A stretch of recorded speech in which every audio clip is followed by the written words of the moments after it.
Is it working? Dakota. Yeah.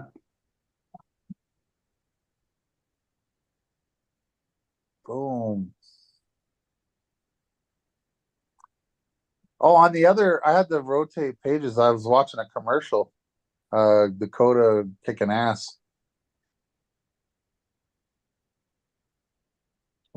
This meeting is being live streamed. Can you guys hear me? Yep. Yeah. All right. Can you see me? Oh, Yeah. I got you. Okay. Because I only see like my eyes and my nose. All right, but you guys got kind of like the group picture. yeah.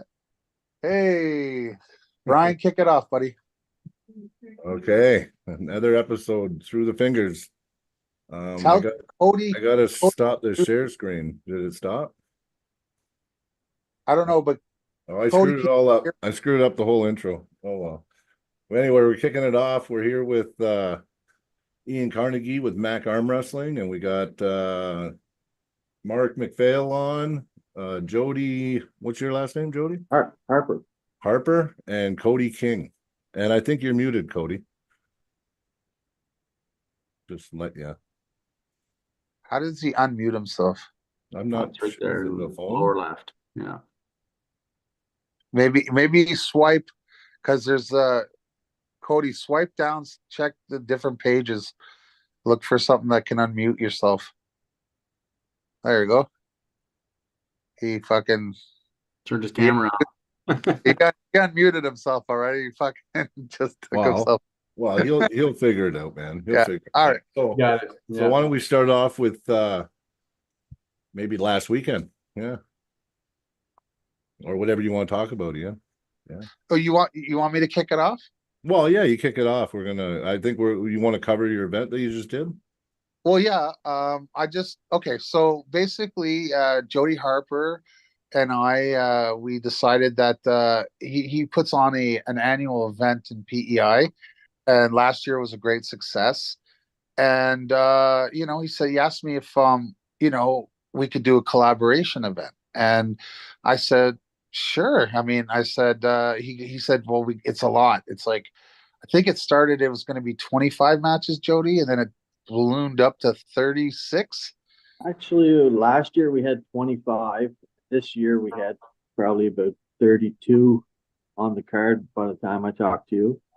But by the time it actually happened, That's a lot. Yeah, we probably had 36, maybe 37 or 38 when you count the tag team match.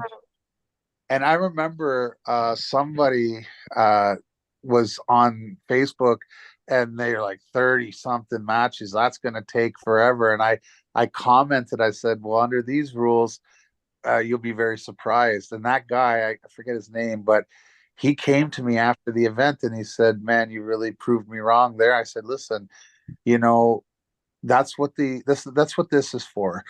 Max fun. Get the matches going, have so we're not there till 3 a.m.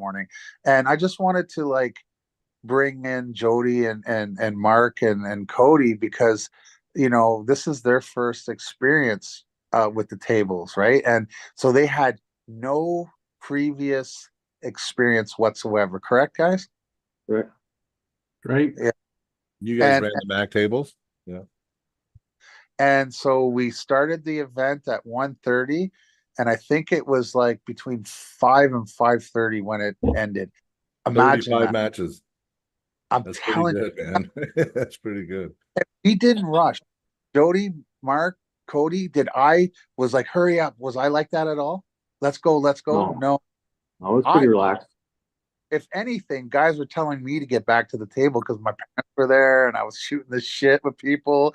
You know what I mean? I was not. It was a fun, stress-free event, but because of the rule set and because of the table, there was, out of all those matches, not one goddamn match ended in a foul.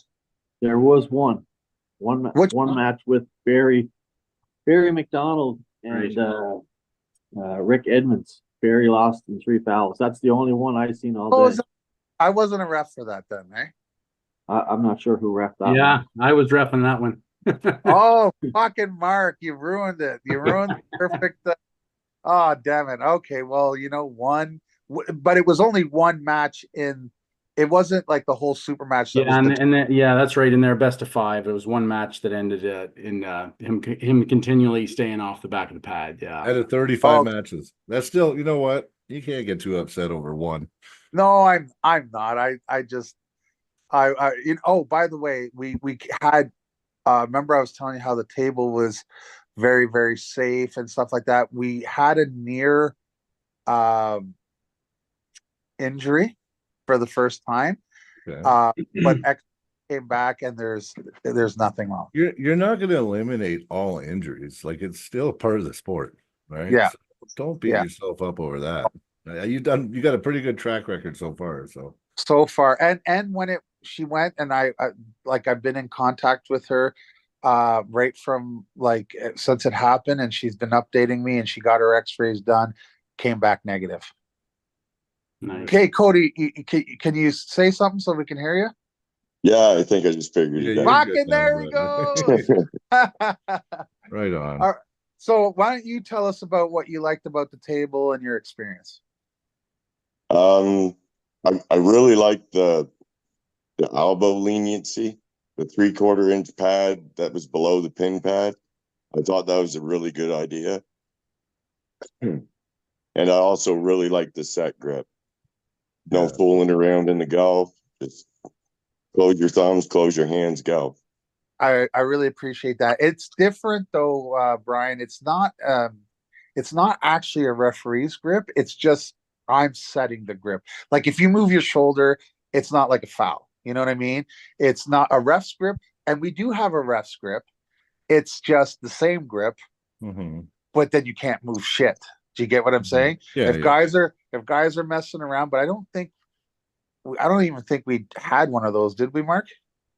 No, we had lots of strap matches, but no, I don't recall. I didn't set up a referee's grip, anyways, Ian. Okay. Yeah, so that's it. You know what I mean? Now, And with the set grip though, are guys trying to carve in on the go or? so this is the biggest problem. When we say close your thumb, close your hands, right when people are closing their hands, they start to do this, and we have to stop them and warn them. It's you close your thumbs, you close your hands, and then you can bend it when you hear go. And sometimes it's almost simultaneously. So it's the go happens when the referee is happy with the grip, right? So if you notice, if they showed thumb knuckles, as soon as their hands touched and they showed thumb knuckles, I just said go. If they tried to cover them, I would say, listen, you can't cover the thumb knuckles unless the two pullers said at the beginning of the match that they didn't give a fuck. Yeah. If they don't care, it's their match. Guess what? If you want to start in a hook and your partner wants to start in a hook, we put you in a little like pronated hook, not necessarily a supinated hook, but you can hit into that. We don't care. It's your match. Yeah, I hate that thumb knuckle shit because I always get screwed. Yeah. Guys bury their thumb, and I got a huge thumb. They got a little thumb. Next thing you know, I can't even cap because you know what I mean? And that's he's got a smaller thumb than you. I don't like that shit. That's the problem when you are allowed to negotiate your grip. Guys fuck around, they duck, they do this, they do that. Whereas when I or Mark or whoever's reffing, we grab your hands, we match your webbing so that when we say close your thumb is naturally going to go where it's supposed to. You know what I mean? Okay, I'm not plucking it apart. It's just because when I set up, I always set up fully pronated, right? Yeah. Now is that I don't know with the set grip, I guess I could still just start pronated, right? 100%. As long as my wrist is flat. Well, yeah, and the thing is like, well, you guys are gonna laugh, but I have actually never had a real match on there, me personally, because I don't compete my own events. Yeah. So I have all of you have more experience than me at competing. So how did you find the setup, Mark? So really, for me, and just to echo the expedience of the event and the matches, it was so quick, it was so streamlined, whether I was the head referee setting it up or actually the competitor. There and you know what, and I refed not, I don't know how many matches of the 36 I refed, but I Yeah. refed a handful of them. Oh yeah. I didn't have anybody say, that they felt robbed afterwards. Something was unjust after the match was over. It really is, you arm wrestle until you get pinned or you get beat. So as far as the set grip goes, it was great because I mean your shoulders, you're allowed that leniency with the 11 o'clock. So Brian, for the viewers, the listeners, if your peg arm if you're arm wrestling right-handed, your peg arm could be 12 o'clock and your opponent's peg arm would be 6 o'clock. So as opposed to traditional WAF rules or CAWF rules, your shoulders have to be parallel with that, completely square with the table. With Ian's rules, with Mac rules, you're allowed to some leniency, but with 11 o'clock. So even when I was refereeing, like I'm a level 2 CAWF ref, the first thing I was doing, like we're trained as referees, I'm like, I get the shoulders first, right? I get the shoulders first. And then it's like I still would give the boys just a little tap, but it would just be almost out of instinct to give them a little tap. And to, I mean, echo what Ian said to me, it's almost like you're at practice. When you're grabbing somebody at practice, you're often not perfectly flush and parallel with the table. So you have that natural body cadence or stance or stature when you're doing it. It's more comfortable. It's more natural. If you were exaggerating that, the referee would suck your shoulder in, your left shoulder. If you were setting up for a press or something. Correct. You can't exaggerate it to too much. So just so you guys are aware though, because I know that top rollers have this fear that it would, if you allowed the lead shoulder to come in, that it could turn into a press league. But know this, we don't allow your lead shoulder to be beyond in the setup, to be beyond the front edge of the elbow pad. Whereas WAF, that's still back. WAF, you can go right up to the center line on a setup, provided that you can get your left arm in parallel, right? As long as it's straight, you could be super close. But because I've allowed the angle to be slightly adjusted, now you can only be as far forward as the elbow pad. And so, like, Mark, did you feel like, oh, this is a great advantage only for hookers? So reading the rules, when you sent me the rule set, I'm thinking in my head, being an inside puller, thinking in my head, I may have an advantage here, just in my head. But when I got there in actuality, I mean, right-handed, I got my butt kicked. So I felt I was against a gentleman, Logan LeClaire, who's a great puller. He's traditionally a top roller. I didn't feel I was getting any advantage at all to get to my position in the setup whatsoever. So as far as it being like a hooker's table or a top roller's table, I don't think it falls into that at all. I think it's just you have the same playground, whether you're an inside puller or an outside puller, you have the same playground because, like we discussed, for outside pullers, you have the pad is bigger, right? The pad is bigger, so you have more room to come backwards. So I really didn't feel, being an inside puller, that going into it, I was kind of hoping, right? Hoping that I would have, that like reading the rule set and talking to Ian about the table and the dimensions and the layout of the table, that it would be something that would really kind of benefit myself.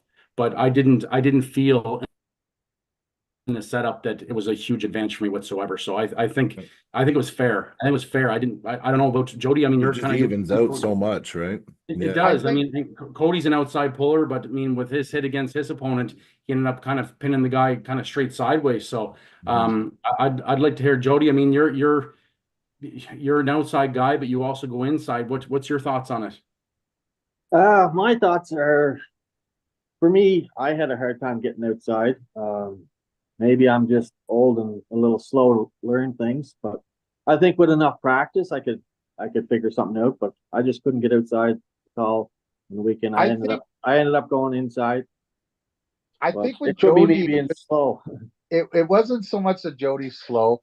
It's the fact that Sean Ross really changed his game plan against you, and he told me, Oh, Sean, is that who you pulled with Sean? Yeah, yeah. So Sean yeah, Ross is a yeah. hooker, He can right? be, yeah, and he can be pretty quick on the go too. Yeah, but Yeah. Sean Ross, if you watch one of his wins against Jody, he is not supinating. What he did was he high hooked Jody. If you watch, it's very clear when he's Need on. a low hand, Sean. Yeah, That's he what I went was like trying. this. He went low hand is the worst counter to a high hook, by the way, Well, because no, that just Sean's got a small thumb. So like when I yeah. gripped up with him, I But thought I if I stopped his hit with the low yeah, hand and it worked pretty good. So but I think Jody was thinking that Sean was going to come at him like normal, right? Like a supinated hook, and Joe and and he came Sean with the high hook. he came in with a high hook, but one of the best comebacks in arm wrestling that I've seen was actually Jody winning in a hook at Yeah. time, right? Like, but the thing is Jody's even in the straps when things changed when they went into straps because Jody's was able to use his Back pressure. his up pressure through the strap, even though he wasn't technically looking like he was winning in a topple. It's his back pressure from And top rise. of him to stay in the match, if that makes sense. Yeah, yeah. It was a great, very, very highly contested match. Yeah, that was a Probably great match. Yeah. That's awesome. I would, yeah, I'd love to pull Sean Ross again. He beat me that time because I was so happy I stopped his hit, and then I was like, yeah, look at this, and then he surged on me. Yeah. I was reffing for 10 hours that day though, I so mean, blame them. Cody, Cody's match, we all thought like Cody said to me, he was just hoping to slow the guy down.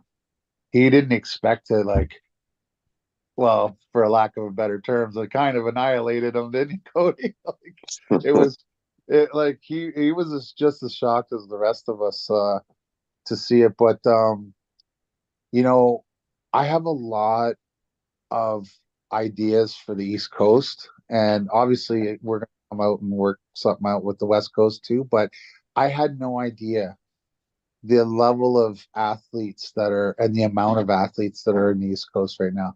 And now that I have a partner and William Paul who was going to try to make this podcast, but he's so busy Hey, with business right now. did Kenny Snow compete there? That guy's good. Oh, no, Kenny didn't. Kenny's compete. hand's good, man. Kenny's good. And Yeah. Yeah, well, I'll like tell that you, guy.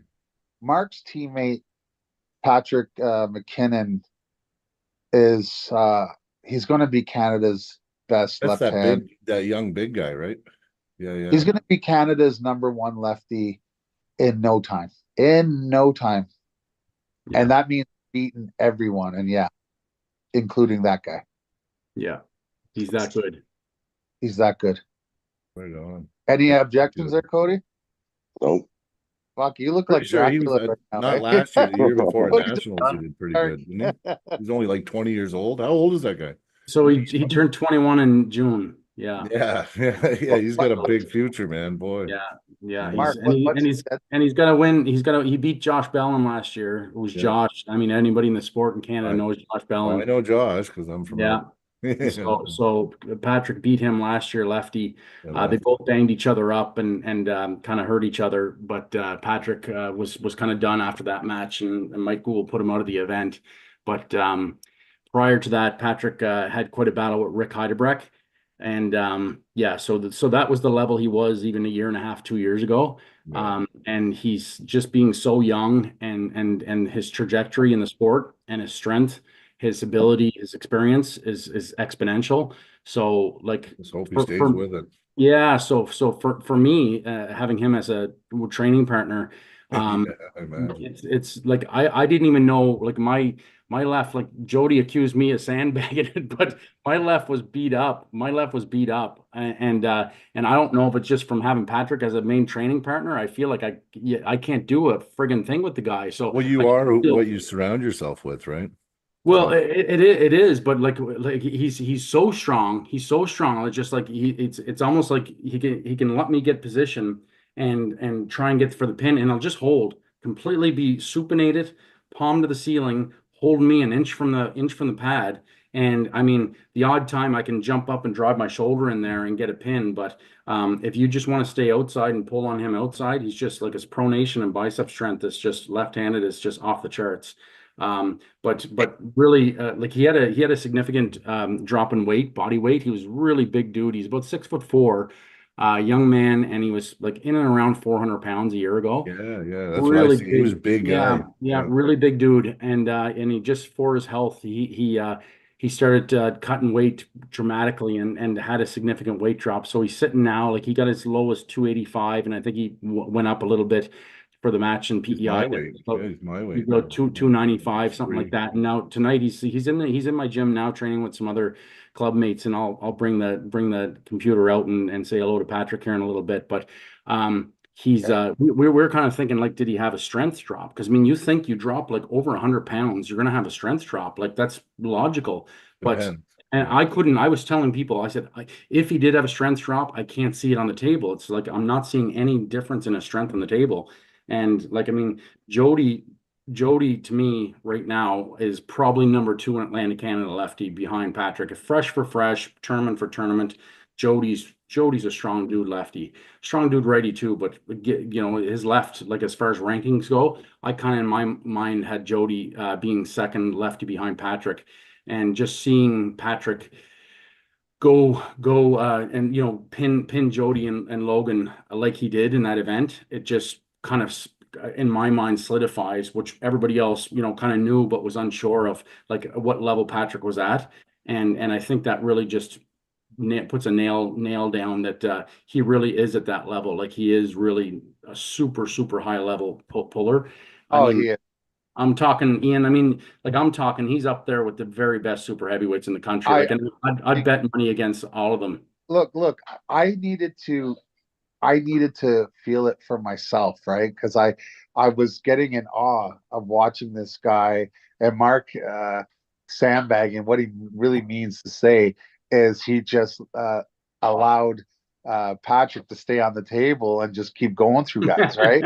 And that's what because it was a tag team thing, and he was like, well, he's doing well, he hasn't lost, might as well let him go. But even after all the matches, I said, like, I know this is like a shit time to ask someone to pull, but hey, let me feel you. And Patrick allowed me to get right inside, shoulder committed, and I didn't fucking dent.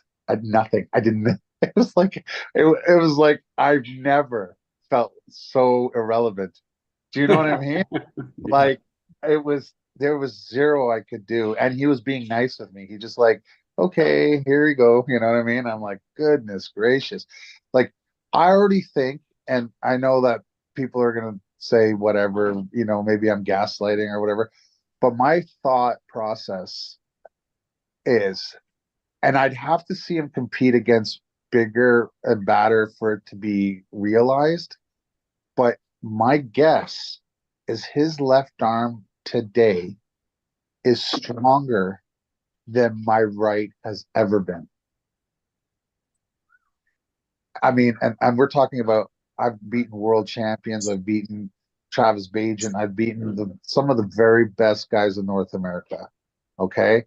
And I just don't see, when I say strength too, I mean because he can tap into things like gifts that I don't have. For example, my shoulder isn't, and my leverage isn't coming from a 6'4" frame. Do you get what I mean? So he's got a ton of strength. It's like Josh Bellin, right? Like he might not physically be the strongest, but because he has such big, strong tools, when he puts everything together, it's overwhelming. Well, he's different. His left is like 40% of his right, Josh. Yeah, I'm talking about his good arm. Okay. Like when he comes at people, they really know it. And it has a lot to do with his sheer size. I think there's a component of that with Patrick. Oh, thanks, babe. The other thing is, Mark, what did you tell me his deadlift was? Yeah, he has like a 16, 17, 18-year-old was deadlifting almost 800 pounds. Wow. Just That's ridiculous. crazy. So Ridiculous. there there's a raw strength component here on Yeah. a freakishly high level. Yeah, I would say. Because I would say. because like Mitch Hooper and them, these are the world's strongest men, and they're like 850 to 950, right? And so this guy was doing 800. They're over 1,000 now. Mitch did Yeah, yeah. 1048 or something. But this guy was 16 years old, and Yeah, he but would. but you're talking train all the time for that against just raw power. That's a big difference, right? So that's a Yeah, pretty special guy. you know.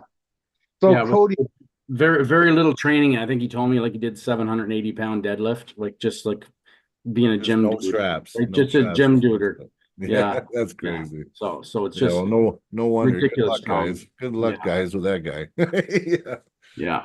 Cody, do you think that other than like I know that Mac is a professional league and stuff like that, but could you see if regular grassroots arm wrestling, do you think Mac rules and tables could ever go that route, or do you think it's just meant for professional slash entertainment? I actually won't be insulted at anybody's opinion here, but do you think it could actually become the standard for grassroots, or is it simply professional and entertainment? Oh no, I think it could for sure. Yeah, Oh yeah. because I You know can a lot run tournaments with them rules. because Tim Talmadge says it's the WWE of arm wrestling. That's what he said. I It's didn't not. feel like I that at don't all. agree. I think it's good for, you know what? I think I'm curious because it's now 2 events, and you said 35 matches in what, 4.5 hours? We started 1:30, ended between 5 and 5:30. Jody, oh, he just left. Well, that's Mark, yeah, but when did it that's finish? 5:30. Yeah, it was. I thought it was definitely between 4 and 5 hours for like 35, 36 matches and 4 to 5 hours. that's crazy. Yeah, We just did which 23 matches and it took till 9 o'clock at night. Yeah. And we started at 12 or 1 or something. So 1 till 9 to do 23 matches.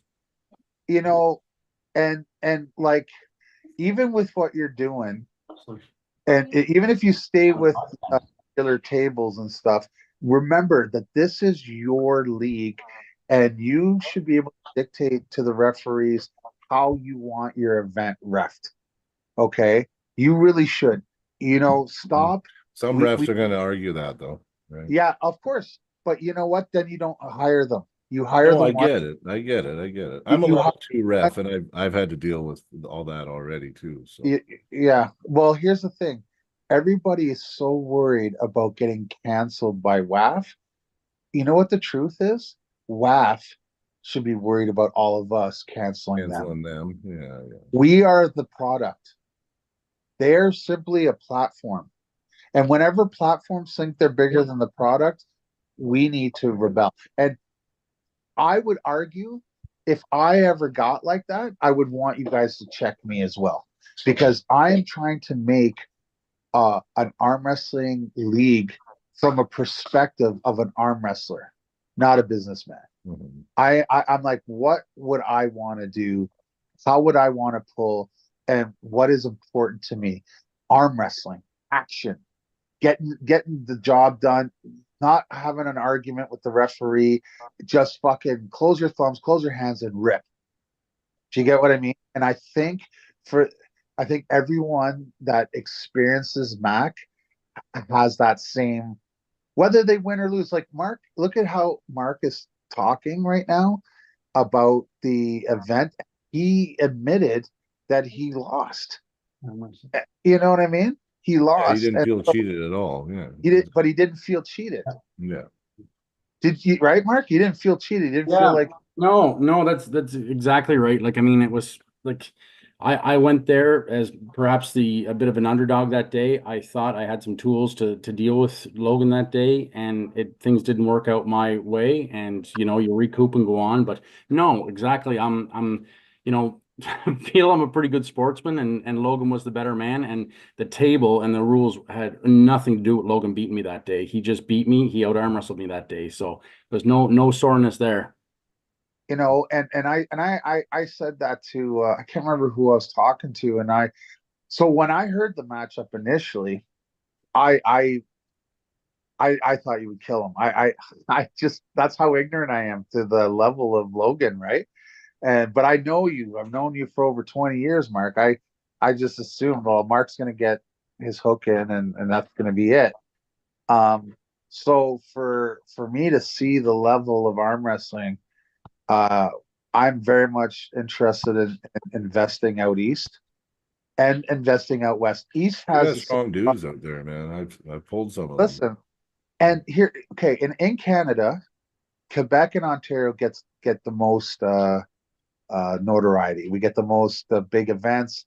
It's really Ontario, but we get a lot of Quebec because of Ottawa. Ottawa's in close proximity, so they get seen because Eric Roussen puts on 700 entry fucking tournaments, Mhm. right? So, uh, but the West has a shit ton of guys Oh, that yeah. are really coming on. Quite possibly the strongest right arm in Canada, minus Devin. And then and then there's Matt Mask as well. Hmm. Out east, I'm gonna go quite possibly the strongest left arm, and and a shit ton of highly skilled man. There was wait till these matches come out. Some of these matches were contestants for a match of the year. I'm gonna Yeah. say Jody and Sean Ross was a banger. I'm gonna say Wade Graves and what's his name, Smith, Peter Smith. Peter Smith. Peter Smith. What did you think of that fucking match? Yeah, terrific. Yeah. That What a was comeback, eh? Yeah. it was they were both. That's why I like both of them. Actually, I gave a medal to Wade Graves because he lost both his right and left-handed match, but he was both of his matches were contenders of the day match. You know what I mean? Like he literally went out on his shield. That man. Yeah. You know, He was up 2-0 in both matches and lost. I know Yeah. he went up 2-0, Yeah. and then it just gassed out, but a lot of heart, and he put on a show. It might be good to do a West versus East thing. I know I've been saying, I always talk highly about Alberta. I just think that we have so many guys here that don't get noticed, and that we're trying to get noticed right now because our level's really high. And I know out there's high because Perry brings down the guys every year to Hinton for Battle Zone. And I think maybe that's something we can work on. Well, I'll tell you, Cody, I've always known that he was a very good arm wrestler. He used to be a fucking heavyweight back in 2007. No one would believe that, but you were a good, what, 275 at one time? 270. 270? And now you're like 180, right? Yeah, 185 maybe. But I'm telling you right now, your level at 180 is right there with anybody in this country. I would like to see you up against like a Nicola Gazzetto, Dan Belfi. Who's rocking out west at 180? 180. Mason DeRossi. Eugene. Yeah, Eugene. Yeah. Eugene's pretty good. Yeah. Kelly. Yeah. I'm telling you, Cody's Eugene's ready for anybody 180 in this country right now. Yeah, those would be the guys that I would say, because I mean, both I think are world champions, right? So What, Yeah, if Kelly. you're left, are you left dominant, Cody? Is that your stronger arm? Yeah, it is. Left. Yeah. Okay. Yeah. I don't know a lot about like the lefties. I'm not. You know what? I don't mean to, but I really focus on a lot of right-handed skills. But we do have some lefties out here too that are pretty good. We could always set them up in a two-arm, same opponent, so that they both kind of get to pull their dominant arm. You know what I mean? Yeah, I was because kind of like what Sean and Jason did at my event. okay, yeah, they pulled both. Yeah, Sean Yeah. won the right and Jason won the left. Yeah. Right. Oh, Mark, you in the gym now? I am in my gym now. Yeah. I got All right, 7 Patty. guys out here behind me now. right Bring on. Patty. Let's see the freak. Patty, come here. Ian wants to say hello. Yeah. Brian and viewers, this is Patrick McKinnon. How's it Oh, going? that's the big This guy. Fucking, buddy. Patty. Oh, How you doing? How are you tonight? Are you left-handed. slamming everybody at practice? world. What's that? I said you're Oh, no, slamming. never. Never. I'm getting beat up. I know, I'm just bugging. Yeah. Yeah, you let Hey, them work. Yeah.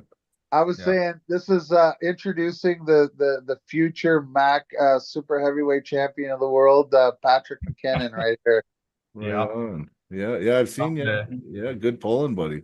Thank you. I Hey, appreciate Patrick, give us your thoughts on your experience this weekend. it. My experience this weekend, I heard about your event going around and I was very excited to try it. And when I got to the table, it felt right. You know what I mean? Like it didn't feel like off-putting. Like I put my elbow on the pad. I had lots of room to get my leg underneath it. The rules were great. Like I didn't feel like I was getting cheated in the setup or anything. I like the no load setup. It's awesome. I like the instant ready go. It was couldn't ask for a better experience. Are you just saying that because you kicked everybody's ass, including me? No, I'm saying that because you're cute. There you go. Not bad. You All know right. you're full of shit now. Yeah. Yeah. The wife thinks I'm cute. All Uh, right. What's that? She says no, you don't. Okay, well. So she don't. what's this no loading on Oh, your opponent, you mean, right? you can't load. When I remember when I put your hands together and I match your webbing, I hold your wrists at center. Okay. And then I say, close your thumbs, close your hand. And if when guys, as they, two things they try to do as they close their hand, they're either trying to supinate or they're applying back pressure. And I just warn them. I say, stop, don't do that. The other thing they try to do is when I say close the hand, they wait for their opponent to close first and then they try to adjust, and I won't allow that either. The point is you close your hands at the same time. And the reason I really like that is because I don't know if you guys or how many people know this, but in a WAF referee's grip, the guy who has his hand closed first actually has an advantage. Anytime I'm in a WAF tournament and I'm in a referee's grip, if I know my opponent is going to have his hands closed first, I take a foul or a warning. Why would I do that? Because when they set us up again, they must close by the rules. They must close the Switch it. other. Yeah. They switch it, right? So then I get the advantage. So in this league, I make sure that both guys close at the same time. Yeah. No, that makes sense. That makes sense. I always like closing last. I don't know why. I think it's because I think I'm gonna get height or something. Yeah. You know, there are people like that, but I like to know that I have my grip and I'm ready, and all I'm worried about is waiting for the go. Mhm. You know, whereas the other guy, he's not quite sure what kind of grip he's going to get, but as soon as his fingers touch, that go's coming. So whether he's ready or not, he better fire off. Yeah, I think it would depend on styles. Yeah. Yeah, fair enough. Yeah. But Patrick, you found that it was easy to get under the table, eh? I like the way that you had like as opposed to the normal tables to have the legs going straight up and down. You had them kicked out slightly. So Yeah. I was able to like really get around with my hip and Yeah. get into it. You know what I mean? I like You- that. There is another advantage for you, or this is what I find funny, and I didn't mean to do this. It's just a accidental benefit of the design that it helps both the shorter person and the taller person. And people are like, "How's that possible?" Okay, well, it helps the shorter person because the hand peg is slightly closer towards the center, and the elbow pad is 1 inch lower than the WAF standard. So a shorter person has essentially two extra inches to get close. You know what I mean? And they even the girls were like, "Oh, this feels really comfortable." You know, why it's better for taller people is in order to achieve that table to be at a certain height with the elbow pad being at 41 inches, we have to raise the tabletop. That gives the taller people more room to put their. What about the girls that are gonna want a riser? Then they Have then you they used a riser on it yet? yeah, they use the riser. Yeah, it worked fine. Yeah. Yeah, so the base between the legs, guys, is the same as WAF. It's Oh, just angled. The reason the tabletop, the legs go on an angle a little bit is because there's no corners, right? So where the pole would just go vertical into a corner, it can't. So we had to adjust it to go into the corner where there is where it's rounded. Mhm. And I just like the look. I'm like, you know what? And then it turns out that when you angle the legs like that, it's more natural when you wrap your leg around it, because when you open your leg, you create, so this is like your legs, but when you want to wrap, you make them A, right? So you're wrapping around. Well, the legs are in that same angle, so more comfortable. That's what you're experiencing, Nathan, Patrick. I keep calling you Nathan McKinnon, but Patrick, that's what you're feeling, is that natural lie of the legs. But I'd love to take credit for it. And oh yeah, that's what I was thinking about. But no, it's just the way it was, you know?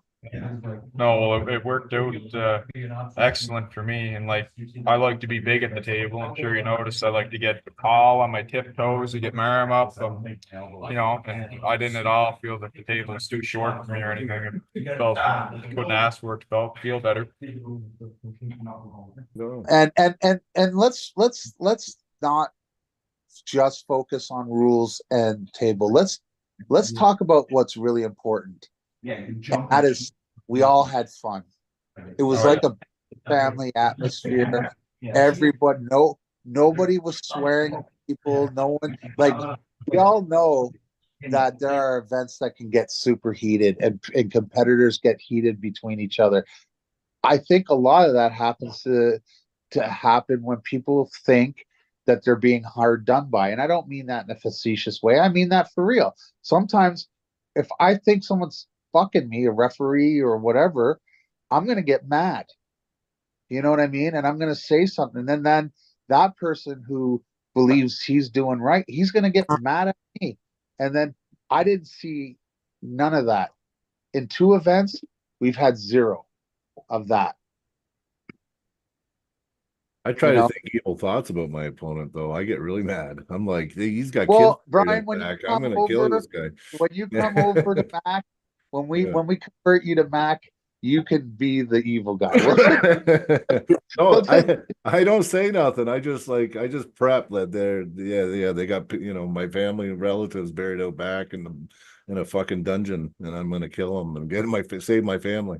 That's just the kind of shit I do when I'm in a match. I go dark, right? So Jody, how, like, I left obviously, and you were there with the remainder of the people. How did you like it? Like, were you happy with the turnout? Were you happy with how it was? Because it's your event, really. It's your annual event. Oh yeah, we were happy with it. Nobody came to me and complained about anything. Like I say, it was an event designed to have fun. Everybody had fun. No serious injuries. It went quick. We had a lot of people stay for the after party. Yeah, it was. I'd call it a success. Yeah, Andrea and I actually hit the road at 3 a.m. Yeah. She had to work. She had to work on Monday, so we did a mad dash to get us home. Yeah, but it was. I'm certainly interested in doing it again next year. I think if we're gonna raise the like, because obviously we built a lot more matches this year than last year, and if that is, if we go up to 50 matches or something like that, we'll probably have to run 2 tables. oh yeah. That And I would know be still though. we'll Yeah. bring either Scott, if well, Scott says he's retired, but maybe we can get him out of retirement. I don't know.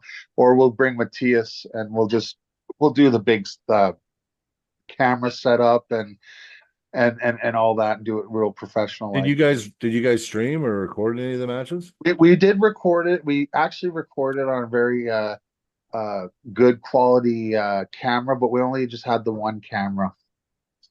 Okay. But we only had the one table, so it wasn't like, you know what I mean? And we had great lighting because it was bright. I'd And like to see some of the matches. Did they get posted or? So Or just- I gave the matches to Matthias. I have some matches here as well. I have all the matches too. I just because I bought my computer today, I'm having a hard time. Like, I don't know how to do anything yet. I'm trying to figure it out. Like, to send Jody's matches, I press play and then I recorded it on my phone and then sent it to him. You know Hmm. what I mean? That's what I did. I'm So just gonna say quick, Dakota's our co-host. He says, sorry, guys, he couldn't make it, but he'd love to talk to you guys another time.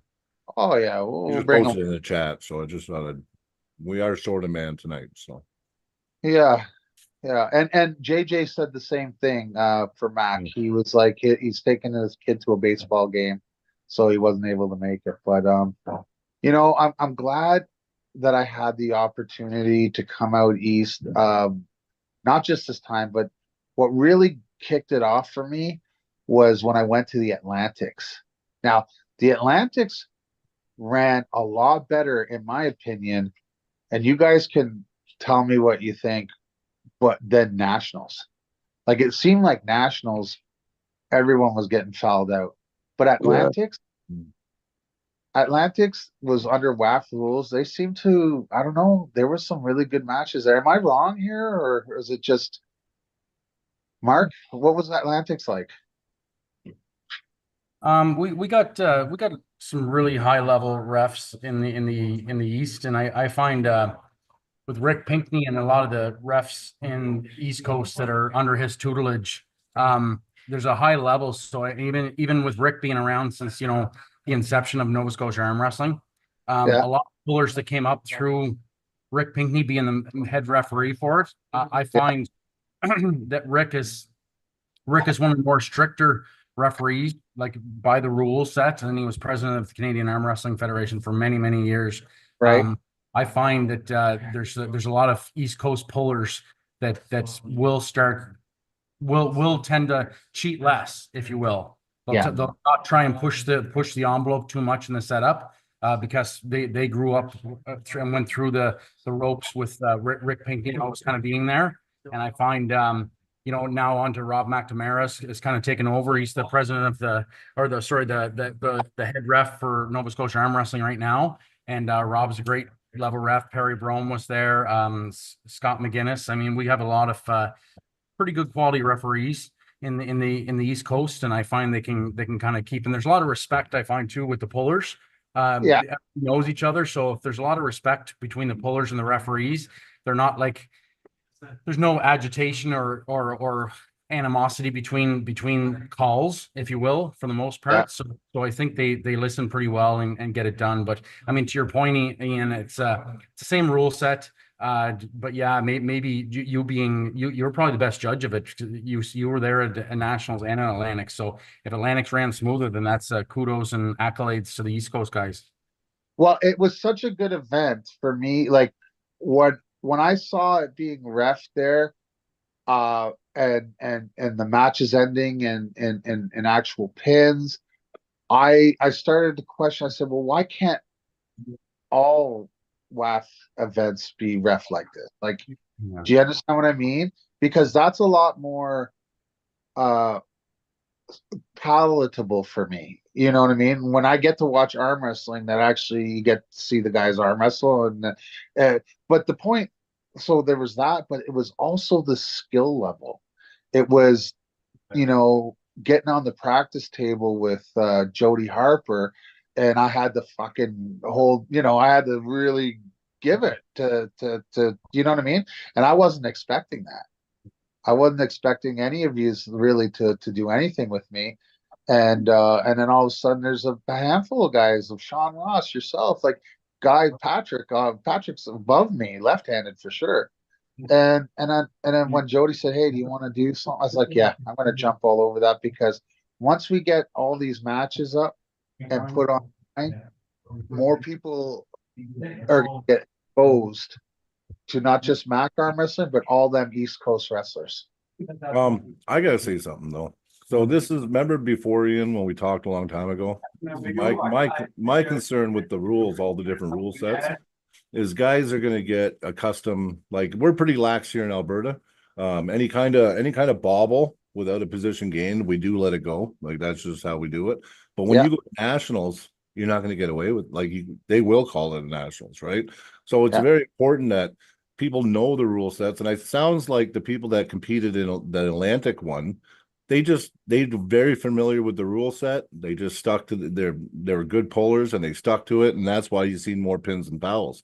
I think a lot of times with nationals, because at the local level we're letting stuff like little bobbles go, no position gain, stuff like that. Then they go to nationals, and all of a sudden, foul, foul, foul. You just see it, all this shit constantly, right? And I think that's kind of why you see that happening at nationals. Just putting my 2 cents in. No, that's a very good point. Also, nationals, you have to understand too that they know that a lot of these people that they're prepping, like the champ get to go to Worlds, and Worlds is super anal retentive. Okay, Well, that's it. He's prepping you, man. but here's my thought process. It's a philosophy thing, right? Like, okay, so this really anal uh, style of arm wrestling called WAF exists, and we're all rushing and trying to be as strict as possible to fit in that box. Yeah, but why now? We don't qualify for WAF from nationals anymore. There you go. That's separate. So we're not even part of that. So why are we still in that mindset? How about we press pause on that for a second and go back to what's really important about sports? Can I tell you, you know what sports are? They're children's games. What we like to do it as adults, right? And when we tell children to play sports, what's the point of that? Well, to have fun. Okay. And I'm sorry, it's not super fun to be completely stressed out and fucking, knowing that you have to be perfectly aligned in this fucking, you know what I mean? Mhm. I would much rather just, go up to like, for me, I'd much rather go to a practice where I could just have fun and pull with the guys and be camaraderie than go to a WAF tournament go halfway across the world to foul out twice and pay Yeah. $5 I, on a trip. I also think, Ian, that's the thing with nationals now, okay? Because now we're disqualified from WAF now. So I Right. think a lot of guys go to nationals. It's not about going to worlds. It's about seeing where you are in the country, where you stack up in Canada. And I mean, that is important to athletes too, right? So that's why I think even though nationals doesn't really get you to go to WAF now, you still get to pull and see where you stand as, where your talent is in the I country. agree. I agree with that 100%. But you don't think that you could find that out on a Mac table? You don't think you could? I think if we organize it, they'll come. If we build it, they will come, buddy. Yeah, I do. That's all I want. That's the only thing that I'm not trying to eliminate what exists. I'm just trying to add to what we have. Yeah. Do you understand? Like, I always give this example. I think I told you this, Mark. I said, in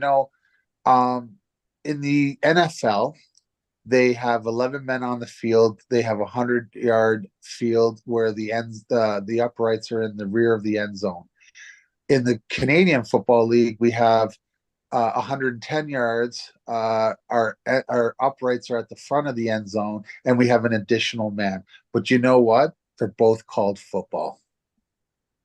They have different rules. Like, got only one guy in the backfield can rush before the line of scrimmage to get into the backfield as a receiver. In Canadian rules, all the receivers can do that. Do you get what I mean? It's almost a completely different game, but they're all called football. This is arm wrestling. We just have a different way of doing business. And if I'm going to engage, or if I'm going to invest in something, I want to make sure that everyone's having fun doing so.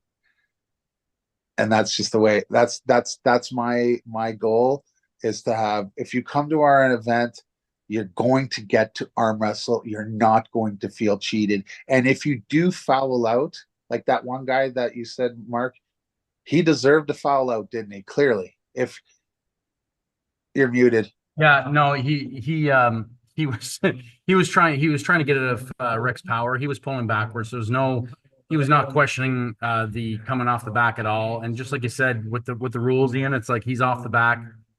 You're off. Warning, warning, you're off.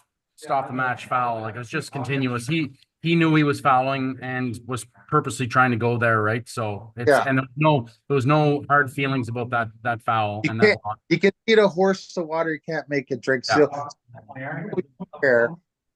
the red area around the elbow pad is a warning area. So if you hit the red and you immediately adjust, nothing. But if you go into the red and we see you, we're like, warning, you are meant to get back immediately. If you do not do that, we give you a second warning, which leads to a foul. So Mark is saying he had to warn that guy 6 times in order for him to lose that match. The guy was just too strong, right? He's probably Yeah, you're matched up against somebody who's got a stronger arm, so he's trying to run to the back of the pad, right? So yeah. I've been there. Yeah. Hey, Zach, you gonna fucking say anything or what? You're just nodding over there. He's getting it all in. I'm just soaking up the knowledge. Yeah. Man, I promise, like, if we can figure something out, I don't know, I'll save a bunch of money and like we'll make it happen. We'll get out there and you guys can experience it for yourself. And I really want you, like, I know that West Coast guys some of you have already done it and you've come back and they've told you guys, but I really want you guys, the ones that haven't had the opportunity. And then, I'll leave a table out there, just like I left one on the East Coast. Got to do that. Well, Ian, correct me if I'm wrong. Correct me if I'm wrong, Ian, but it sounds like 95% of the people that actually try the table or are part of the event enjoy it and are for it, right? So can I tell you, that's why I have Mark and Cody and Jody on here, because if I tell you that, well, of course I'm going to say that, right? It's my event or my league and my table, my rules.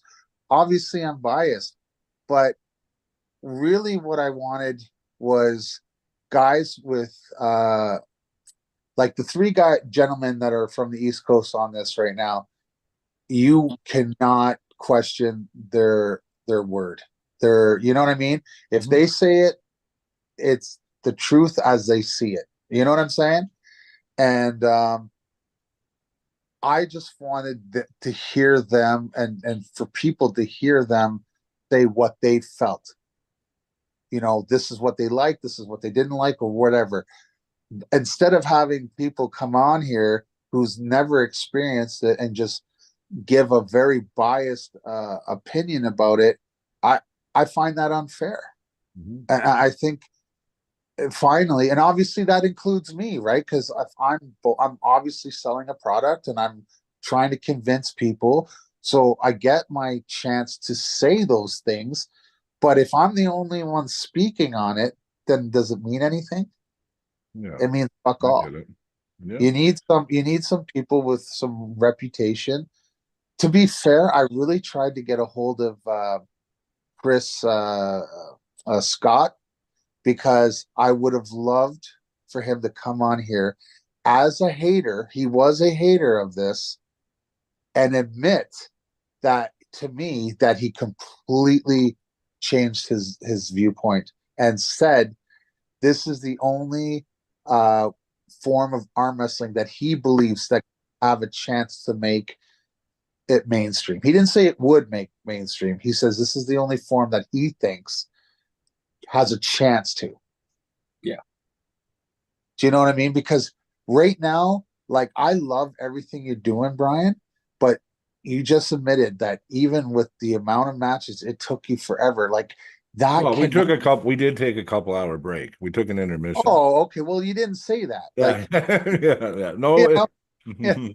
No. But the point is, though, Brian, if you're going to get it on mainstream TV, they're going to tell you, okay, you have this much time. You have this much time. It must be started and finished in this much time. And if you can't, and then of course you can't just say uh, we're only going to have 6 matches then. Yeah. No, Because what if 3 of them are duds? Mhm. Like if you watch the beginning of our event, a lot of the early rounds went 3-0, right, Jody? Yeah, there's several of them now. A lot of them went 3-0. Could you imagine if that was your whole card? Mhm. You would fucking die. Mhm. That's why I like Mac War. I don't know, like when we do like pay-per-view events, obviously I'm not going to put 36 matches, but I think we could do 20 or 15 to 20 because we can do it in 2.5, 3 hours. Mhm. You know, our event, our sport cannot take up airtime more than the Super Bowl. Right? True. We're not the Super Bowl. Mark, would you agree? We're not the Super Bowl. Like, you know what I mean? We're not there yet. So we're we not can't. we're not the Super Bowl, no. But I mean, it's you got to get to a point, and I guess to get full circle to what Chris Scott. I didn't overhear that conversation, but just hearing what your discussion with him is the fact that, to get to mainstream. I mean, I've had family members that are, love arm wrestling, love the sport, but find the events long, right? It's a long day. So if we can get to a point, especially with pay-per-view, and folk watching it, I mean, nobody wants to watch something on the computer for 9-10 hours. I mean, that's getting a bit much. So if you can condense and get, the product to that sweet spot where you're having a viewing experience for the spectators, that's the right time length, and still getting the pins and the wins that are required, and the number of matches. I mean, this is probably where we need to go, right? Yeah, Right. I agree. speaking on I that, agree. you Yeah, almost don't have to take set it up. 26 minutes to set up. Yeah. I know. I hear you. You almost Then you have to split set it up. it. You Yeah, got you to do set up again. the knowledge of the person who's pulling last. What if he has a lot of people wanting to watch him, right? How long do they have to watch before they watch their guy pull, right? Yeah. You got to think the last pull, you got to keep their interest, right? So, I mean, with what Ian's doing, it's very like-minded to that, right? Yeah. Keep Well, them I into it, appreciate not that, too Zach. long. And the thing is I'm not married to this idea. I know I sound like it, but for example, Brian, say tomorrow you get to thinking. You're listening to what this podcast is, you know what you're doing. All of a sudden, it clicks in your head that you got an even better table design and that you like the rules, but you could even modify them to be better. Do you know that I would be willing to completely change to that idea? Well, yeah, why Because not? I just want the best product that I hear makes the you. most sense. It's I not agree with you. As a it's not that promoter, I I have agree to with be you, right. buddy. 100%. Like It's not that I have to be right. I don't care Yeah. about being right. I just want to be part of being right. Meaning, if right is out there, then I want to do that. Mhm. And so I've put often people will come up with really good ideas, and then someone looks at their really good idea and improves on it. I'm Yeah. actually hoping this is the case. Well, and that's what we need to do. Listen, we're all trying to make the sport better, right? Like, I would love to, I'm going to work it out with you. You're going to get down here and Okay. I'm going to learn from you. And maybe you're right. Maybe I could, you learn something from me. I mean, that's what 100%. the sport, that's why, us as promoters, we got to just come together and support each other, man. That's it. Bro, Like, if I stop I this wish I stupid had your feuding shit. business sense. I wish I don't know how you do it. Like, I wish I had your business sense. Oh, well, I got into government with arm wrestling. How did you do that? Like, Well, we're still working on it. It's not 100% done yet, but we're but you got know a what foot I in the mean. door. All your great ideas Yeah. on how to explore is incredible to me. And like, I'm like, fuck. And trust and believe, I hurt my brain trying to think on this. What I realized is, you know what? I just got to focus on the things that I have control over and the things that I'm good at. And that's why I have partners like Matthias, my spouse, and JJ, and allow them to do certain things. I can't be in control Of of everything. everything. That's true. I And have to, you just do what you're good at. That's it. and I listen.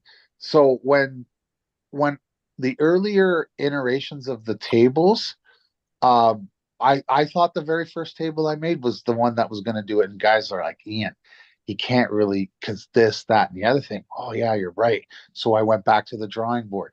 Ian, that's better, but this, that, and the other thing. I'm like, fuck, we're on the seventh table.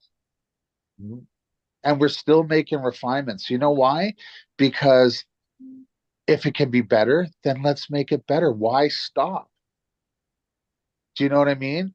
And then and that's the thing that drives me nuts about the WAF table. It's not evolved in 30 years. Well, yes, they had one evolution. Mark, you'll love this one. They went from straight across pads, and then they went like this. They went like that. Like, and it did nothing. It actually physically does not improve the the break arm thing. Like, there's no difference. You can break your arm and straight across pads, and as opposed to canted pads. Like, they're both, Yes, you it's know. not gonna change how I pull based on how the pad looks. No. And Yeah. another thing is you know what? All we have to do is educate pullers, teach them to be in safe positions. You know what I mean? And that's how you minimize it. You can't just make it a piece of equipment. Now you've stopped all arm breaks because you're still No, going to get them. It's exactly. And the truth is I actually don't believe that a perfect table exists. And the reason is, we have, if we're trying to make one table that fits all, it's impossible to be perfect because we have 5'4" people and we have damn near 7-foot people. So it's impossible. But I've if seen we people can, pull for 10 years and break their arm. yeah, well, So yes. how do you stop that? That's just, you know what? I've been in that position before. It's always held. Shit happens, right? Yeah, yeah. So I know the East Coast guys, it must be getting kind of late. What time is it? 9:15 there? 6:15 here. Oh, is it only 6:15 to you guys? Okay, okay. Yeah, oh yeah. I'm gonna eat supper when we're done here. There you go. But I'm always eating on the podcast, so no one ever says anything. I'm happy. I know I did a lot of talking, guys. Is there any it's okay. points? Is there any points that you guys feel like need to be said? Good or bad? If you have an actual critique in the negative, don't think that I don't want to hear it. I absolutely want to hear it because if you don't tell me, I won't know, and I can't change something I don't know.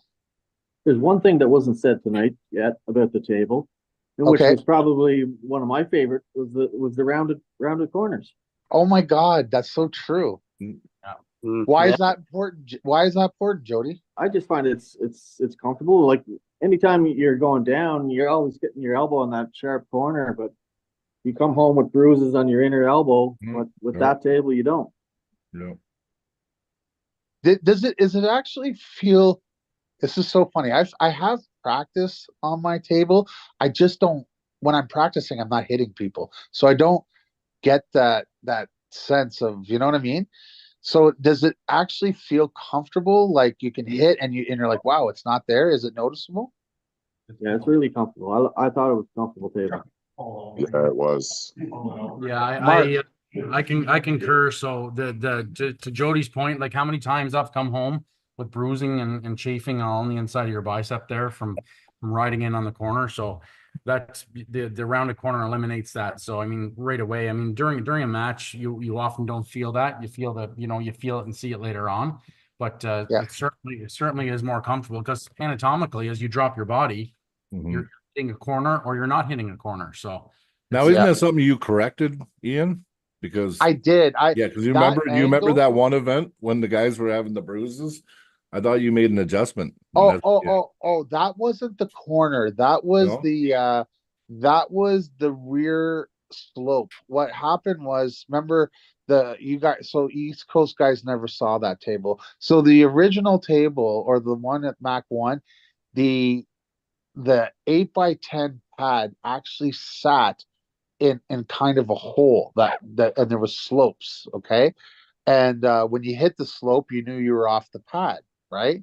But when guys would kind of go into a king's move or an offensive like top roll, well, their bicep would hit that rear slope and it would bruise their arm. Okay. So so that's no good, right? Because now it's the same difference. It's just you're hurting yourself at a different spot.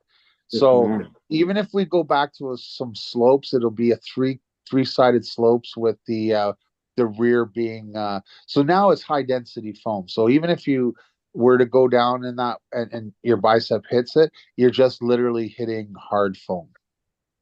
Whereas before it was a piece of wood that was covered by a yoga mat. You know what I mean? Like, so. So as some closing thoughts from me, Ian, on the whole league. Like a great experience. Really enjoyed it.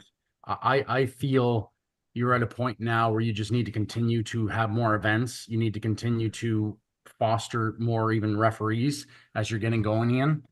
Just because I know it's nice to have help in these. So if you have people earmarked, that have experience in referees, are capable of, being, tutored to help run these events when they go. Yeah. Great. And you're going to get guys to step up to do it, just like myself and Jamie and Sean Ross and stuff like that. Gladly. But I just think now you're at a point where you just need to keep this train going as far as getting more exposure for it. So, I know what your plan is. You had that event down in New York State. You had the event in PEI in the East Coast. So whether you're heading West Coast, I just feel too that there's a lot of potential for almost taking champions or groups of people from each event and holding almost a championship, Ian, like almost like building it up, like almost having the different legs of a championship and building towards like a MAC championship, like you and I talked about at the Ottawa Open, right? Like your MAC championship. So well, I don't know if you're talking, like, obviously weight classes have to play a factor in it. Right now it's just kind of challenge match format, but whether you're looking at some sort of to evolve from just challenge match formats to actually having some sort of 95 or 100 kilo champion and super heavyweight champion, 90 kilo champions, your traditional. But we are doing that, Mark, and that's actually something that's Brian told me that I almost word for word, Brian? Like a while ago, you told me almost identical to what you. So you two are very much on the same wavelength. I do have weight categories. When we do run a tournament, we did run a tournament after the super matches in New York, and they're every 20 pounds starting at 160. So it's 160, 180, 220, 240 supers. Great. Awesome. And I didn't go kilos because you know what? We go kilos because Europe goes kilos, right? When it comes to that. But Mac right now is in North America and we like pounds. And so and it's very simple. I don't understand these 97s and the 167. What the fuck? You know what I mean? Like, it's just make it an even number and go. And if you want to be at the top of that class, get to 199. You know what I mean? Like, whatever. But just like, it's just simple. Plus, and the females, I'm really having a hard time with the females because I feel like they kind of get fucked over. But right now the standard seems to be like a light and a heavyweight. You know what I mean? Yeah, right. It's like a 154 over and under. That's right. And that's what so I went that route for that because I think 160 seems a bit too heavy for the lightweights, right? Yeah, and if you're going poundage, like to keep in line with your poundage, you might maybe go 150 or 155 over and under. Ian, I don't know what your thought is there. I agree. That's what we did do. We did do that, Mark. But what do you guys think about this for female classes? And I'd like to hear what females would think. Imagine we had one class for them, but we basically took everybody and we weighed them, and then we just matched up. You'd be the closest to your weight, and then you just like the lowest and the heaviest, they kind of work their way to the middle. You know what I mean? Yeah, I've heard of it. That's been done before, believe it or not. Travis Bajan does that in some. Yeah, Travis Bajan did it. Yeah, that's right. Yeah, We do Travis, that in the Superman tournament. We did something similar called a Superman event in the East Coast where it's a quintuple elimination and everybody just goes in the same one category, but you were always arm wrestling the individual closest to you in body weight. You know, Yeah. in that bracket, Till the end.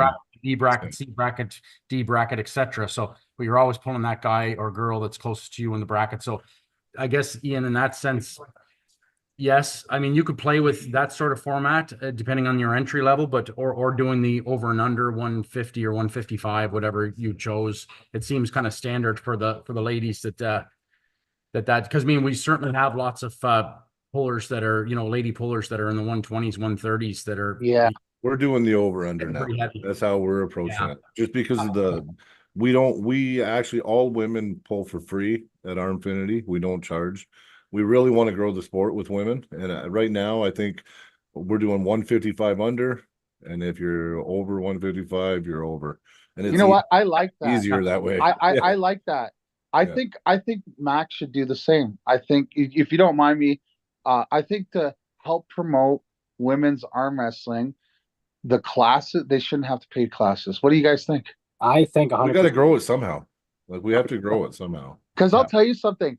I actually believe that because like look how popular women's basketball is getting, look how popular women's MMA, but this potentially could be a woman dominated sport in terms of interest because it's a combat sport that doesn't fuck up their face and True. They can be their that's true. They can be their aggressive self, like Sarah Bachman, like beautiful, muscular, well spoken, and has a WWE background. Like seriously, if she had more competitive competitors, like, do you get what I'm saying with this? So the women, and I'm also partial to women's sports because my mom's the greatest female wrestler ever lived. I don't care what anyone says. She's the original wrestling queen. You know what I mean? And then my cousin Luna was in the WWE. The Peter Smith used to wrestle, like go on tour when he was a pro wrestler with her. Yeah. You know Peter Smith, guys? Like the that's his name, right? Peter Smith? Yep. Yeah, of course. Yeah. Yeah, he was a pro wrestler. Him and my cousin Luna used to tour together. Peter's actually still into it. I think he's going on one more tour before he's completely done. Well, I'm not going to say anything publicly, but Peter approached me about something really fucking cool. And I'm not going to say anything because I don't want to jinx it. But, it definitely, if it comes to fruition, there's going to be a massive amount of eyes on Mac. And I'll tell you this, if ever I got into a position where I made a lot of money for arm wrestling, I would certainly make sure that I filter it out to everybody, including anyone that I willing to work with me, like yourself, Brian. Like I say, rising tides rise all ships, or high tides rise all ships. Yeah. And anyone, and let me tell you something. When I did that first, I had no money, not a pot to piss in or window to throw it out. And all those guys from out west that flew on their own dime, paid their own hotel. I was choked up. Legit, I was choked up because I couldn't believe that these guys were willing to do that because they believed in what I was doing. And my goal is to work hard as fuck. So maybe one day I can give back to them in a form of an actual salary. Do you know what I mean?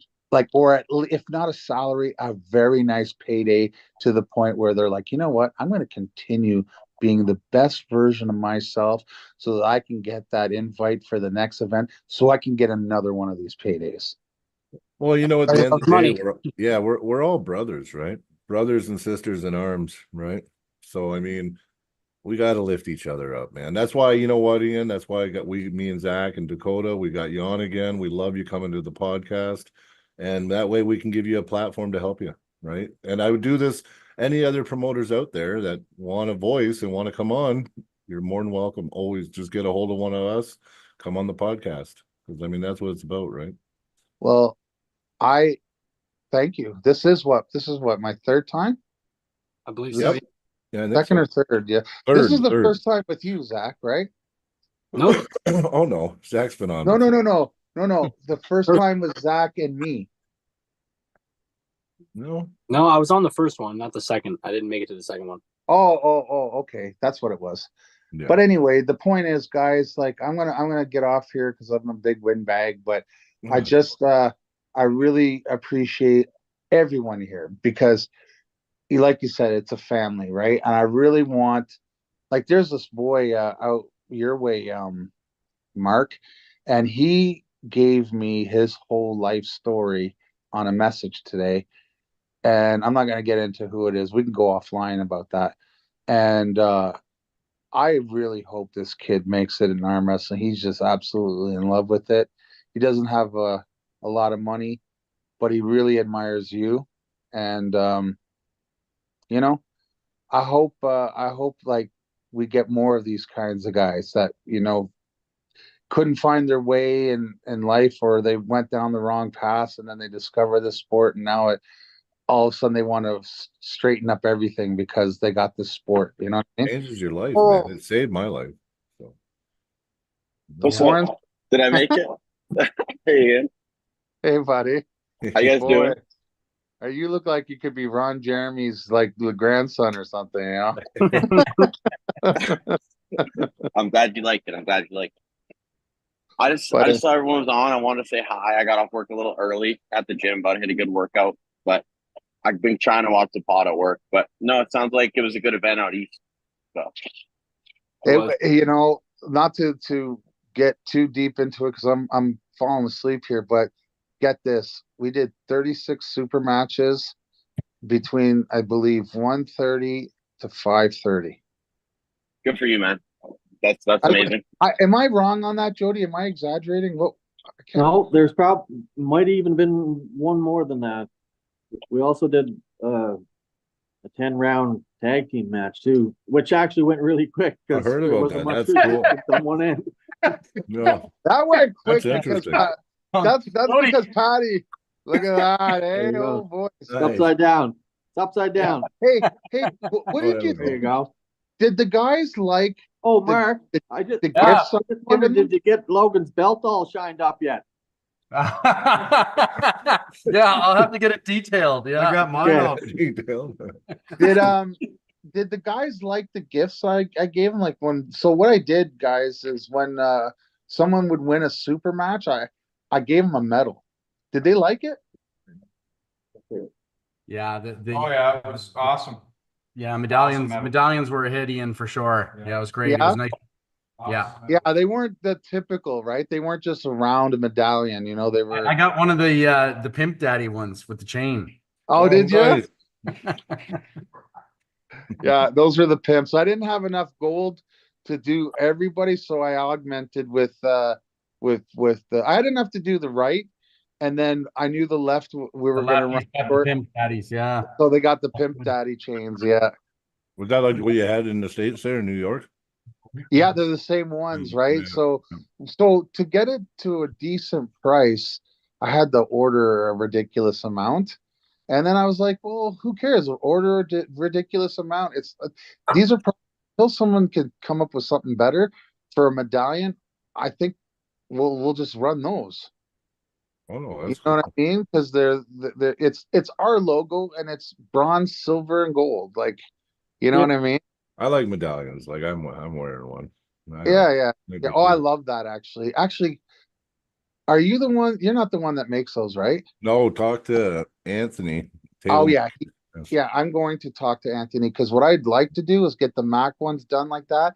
And when we crown champion, I want to give him a championship belt and that, because you can't walk around with the championship belt all the time, Yeah. but you can wear a ring or a Well, you medallion. can, but And he can Dakota get you the probably best price on these too. This here, Yeah. they're charging like $500 everywhere for these things now. They're pure silver, but this one here, if you bought multiples, he did them for 180 a piece. Yeah, I he mean- he did tell me that.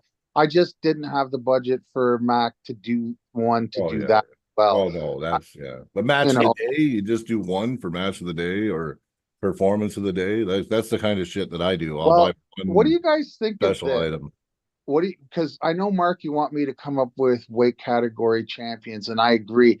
But what if I did this? What if I put out a challenge? So one event I would have the 160 and let's say the 160 best 8 and the super's best 8, and then the next event would be like the 220 or the 240 and the 180, and then the 220 and the 200, and they're 8-man round robins, and whoever win the round robins is the MAC champion for that weight category. Yeah, it would That would be. work. You're envisioning like an invitational, almost, right? Like Invitational for the that just weight just to clarify, because Like round robin? A round robin, maybe even a best 2 out of 3 round robin. Really, like single elimination, you're out. You're out. I think round robins usually go where everybody has to face. Yeah, everybody, no, it's a round robin. right? So everybody pulls everybody. Whoever's the best overall is the champ. Like best overall second. That's right. ETC. But if it's overall, then you're probably just giving medals to first place. And if you don't get first, you're a loser. Yeah. Yeah. But first you last. I don't know. There's a million and one things that we could come up with.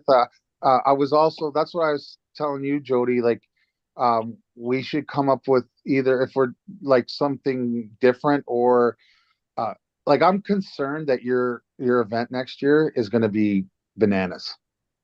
Do you know what I mean? So we got to either come up with, if we're doing the same format, then we need to get some referees, and we need 2 tables running, and or a different thing altogether. Maybe just do a tournament. I don't know. Like, it's really, I mean, if you get 100 pullers next time, like, Yeah, it depends too. I mean, like with Jody's event, I mean, it is outdoors, but he has that beautiful gazebo and property that he built too. So like, I mean, I don't know what Jody's thinking, but like, I mean, you could even run 40 challenge matches, Jody. I mean, still do it within a very reasonable time period, right? So it depends on what you want as far as your annual event type idea. But I do like your idea, Ian, getting back to your 160, 180, 200, 220, 240, etc.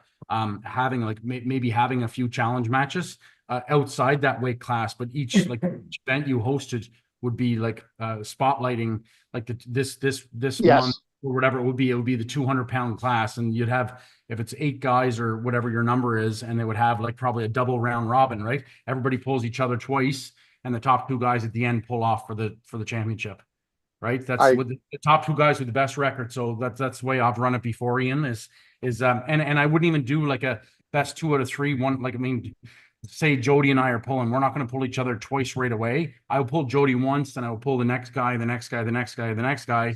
Then I will pull Jody again. You know what I mean? And yes, so you do it. You go through it as a competitor. I would go through the other 7 guys once, and then go through the 7 guys twice. Do it that way. And then the two best guys with the best record at the end of that, after they arm wrestled 14 times, the 2 best guys are going for the championship. I really like that, Mark. Because I really like that. I think it's better. I think it's better that way, because styles matter, right? Yep. So you can have styles. So if you get like 2 guys that match up early, and one guy has a style that just kills another style, then he's going to get knocked down early and be 0-2 right off the get-go. Where as if he arm wrestled and lost that first match and pulled 7 other guys or 6 other guys, and that guy who you kind of had his number before that gets beaten down a little bit, arm wrestled 6 times himself. It might be a different story when they meet up next time around. I like the idea when you have the double elimination, double round robin. Don't do it back to back. Do it once. Everybody pulls each other once, and then everybody pulls each other twice after that. And then, like I've never even thought of that. That's amazing. See, this is what I was getting at, Mark. Like, having these kinds of discussions, no one person has all the great ideas. And when we have this kind of thing, we get a gem like what you just delivered. Do you know what I mean? Yeah. And Brian, that's something you could think about doing too, bro. Oh yeah, buddy. We've talked. I mean, I've been talking about it. I mean, you know, what's his name? Leroy Jenkins or whatever that guy's name is. What's his Renee? Larry Yeah, Jenkins yeah. I always or say whatever. people's names all fucked up. But Leroy. anyway, That's I love what he Jack did and with the round SpongeBob, man. robins. Yeah, I love what he did with the round robins. So I mean, that's cool. And I liked what Mark was saying about doing it twice, because you know what? Stylistically, I've had brackets where, you know, like I get the guy that I definitely don't want to pull and I lose to him, but he beats a guy. No, he loses to a guy that I wipe, you know what I mean? And stuff like that. So I think what Mark was saying, I really like that. And actually, I'm going to be kind of thinking about that one, you know, It running also helps the guy that's got more endurance. Yeah, that's true too. Yeah. Coming through the second time, he can do a lot better. Like, well, yeah, you know, I find with me at the start of a tournament, I can lose a couple pretty quick, but I'm usually there at the end. Yeah. Yeah. Exactly, Jody. And I think that should be really an attribute as a puller that should be exemplified. If you have stamina, that's something that really is just very that should be spotlighted. So if you pull, like I said, and I think it does make a difference at the end of the event if you don't have to pull that guy twice right off the get-go, the next guy twice, the next guy twice, the next guy twice. Like I said, well, let me ask you this. Yep. If after that's all said and done, one guy's number one, do we have to wait till next year and everyone do that again to get a new number one, or can someone challenge that number one guy? Yeah, good question for Ian. So I was thinking while he was going through his I guess scenario of having a match that would spotlight the 180s, a match that would spotlight the 200s, 220s, etc. Maybe he'll have some tournaments that would spotlight the 160s and the 240s on the same day, right? Mm-hmm. So I think to your question, Zach, is that only on those specific days. So whether it's once a year, you could challenge, you know, you would have another 8-man event. And then I don't know if Ian would want to evolve it from there. That, you know, there'd be somebody that some superstar or some stud that didn't take part in the 8-man, if they could, you know, make their way into it and challenge the champion, or how you would want to do it. Well, you could do an 8-man every year, or every, you know, like 6 months or whatever. And the champion is guaranteed a spot in the next round robin. But then the tournaments or the events throughout the year with the weight classes, a winner of each one, or however you want to do it, can earn an entry into the round robin finale that's going to be held on September 26th of every year, yada, yada, yada. And then everyone works their way in. And then you have a round robin tournament. And then the winner of that is the overall champ for the year. And then you cycle it again next year, or every 6 months, however you want to do it. Yeah. Every 6 months, in 6 months, have like that qualifier, and then once a year have the actual championship. Yeah. You know what, guys? I'm gonna go for something. I don't know. Because so many divisions, though, you probably every MAC event should probably have the 8-man round robin, and we could fit an event around that. Like, yeah, that's true. So that'd be one weight or but be pay-per-view, right? Like, okay, whatever the main event is that we're, you know, whether it's going to be the 8-man round robin and say 3 big time super matches, we'll say, guys, that's the pay-per-view. And then we either run a tournament before that or after that. Like, you know what I'm saying? Because a lot of people say, wow, that's crazy, tournament and the super. Listen, when it comes to MAC, you can do this. Dakota, am I right? You can actually have a massive main event card and still run a tournament, and you get home by supper. You know what I mean? Like, it's just, you got a lot accomplished. You have stuff you have lined up for new matches. You have people qualified. A lot happened in a short amount of time. Well, and the thing you could do too, Ian, is like you could set it up so that everyone knows, okay, MAC every year, March is the 160 round robin. Okay, September's coming around, that's the 220 round robin. And then you have the tournaments and stuff, which still you can work your way into the people qualifying for the certain time of the year. But the 160s, no, I need to get ready for this by this time because it's the same thing every year. That's amazing. You know why? You know why that's so good? That's so friggin' good because there's 12 months in a year. There's is it 6 weight categories? So every like other month, you know, right? You have a main event, you have a pay-per-view. That's true. Yeah. So my couple that in with like you don't forget you got right and left hand.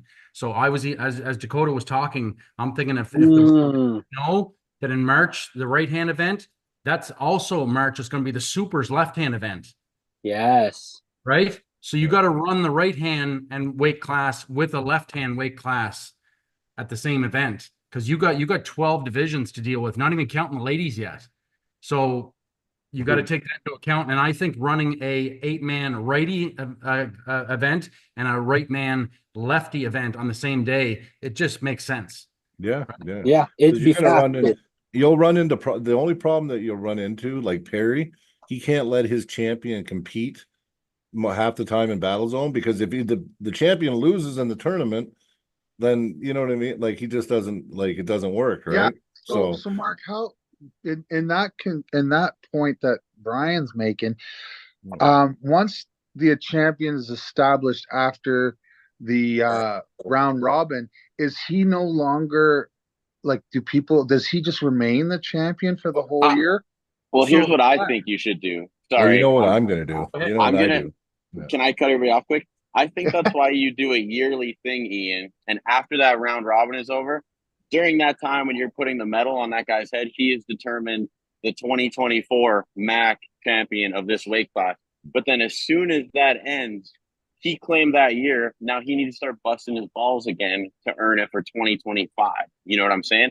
Everyone knows that he won it last year. There's still a target on your head. People still want to beat you. But the champ doesn't have that pressure of, oh, maybe I shouldn't pull because I'm the champ and I don't want to lose and things like that. So you keep that constant cycle. You keep everybody on the equal playing field even afterward.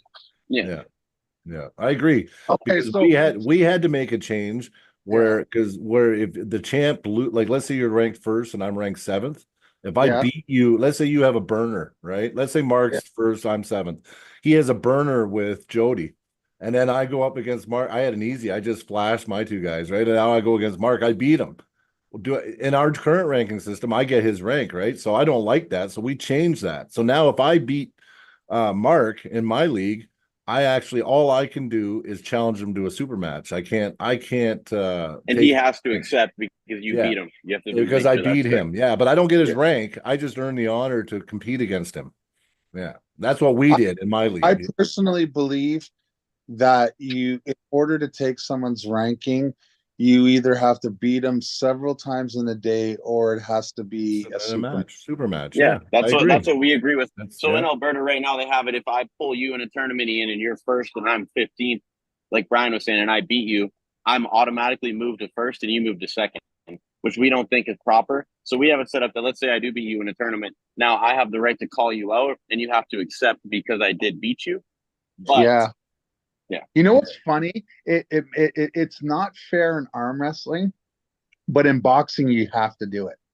If I'm the 15th ranked boxer and I knock out the heavyweight champion of the world, guess what? I get his belt. Well, yeah, but that's different. Yeah. But I like all this stuff. I'm glad this is on record because I know as soon as I close my eyes, tomorrow I'll be like, what did he say?